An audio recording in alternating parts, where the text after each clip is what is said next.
جیسا کہ ڈاکٹر صاحب نے اپنے بیان میں کہا کہ ناقدین بھی بہت الجھا کے رکھتی ہے، مجھے بہت پسند آیا جملہ۔ آپ بھی اگر واقعی محقق ہیں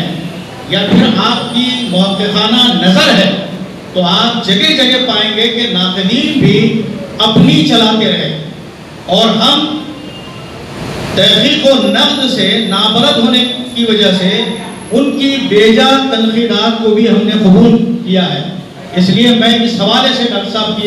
کا یہ ریمارک بہت پسند کرتا ہوں کہ انہوں نے کہا کہ ناقدین ہم کو الجھا کے رکھتی ہے۔ تو میں یہ عرض کر رہا ہوں اس تناظر میں کہ گجرات سے جب صوفی حضرات یہاں تشریف لائے تو وہ اپنی تہذیب اور تمدن اور زبان بھی ساتھ لے آئے۔ جب ساتھ لے آئے تو بیجاپور پر اس گجری زبان کا بھی اثر تھا۔ اب میں عرض کرنا یہ چاہتا ہوں کہ برہان الدین جانم اردو کی پہلی نثری کتاب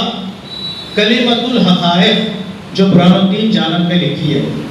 اردو کی پہلی نثری ادبی کتاب، وہ تو سبرس ہے اس لیے میں نے پہلی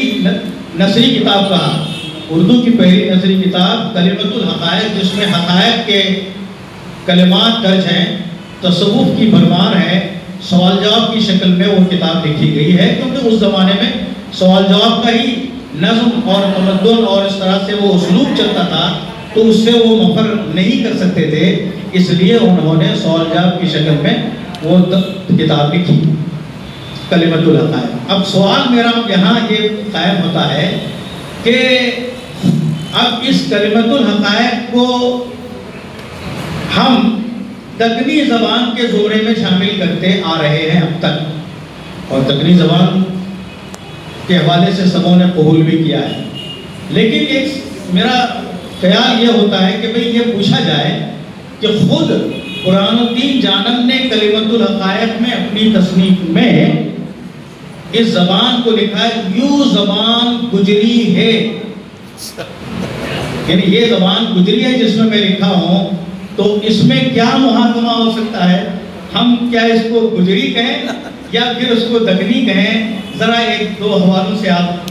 بات کو پیش کر دیں تاکہ ہم جیسے طالب علموں کو کچھ استفادے کا موقع۔ اچھا وہ ذکر کیا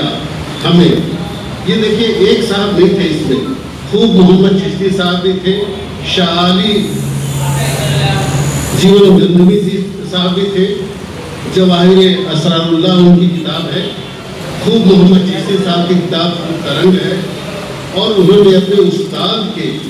تمام جو وہ تھے ان کو ایک جگہ وہ کیا، اور امین گجراتی صاحب کی یوسف زلیخا جس کا میں نے ذکر کیا تھا، تو آگے ان کا میں نے ذکر نہیں کیا۔ یہ لوگ جو ہے یہ یہاں پر خود بابائے اردو احمد آباد سے اورنگ آباد اور اورنگ آباد سے دلی، تو یہ ایک بہت آپ نے مسند نام لیا، وہ خود یہ کہتے ہیں کہ یہ زبان گوجری، یہ گوجری جو ہے گجراتی ہے۔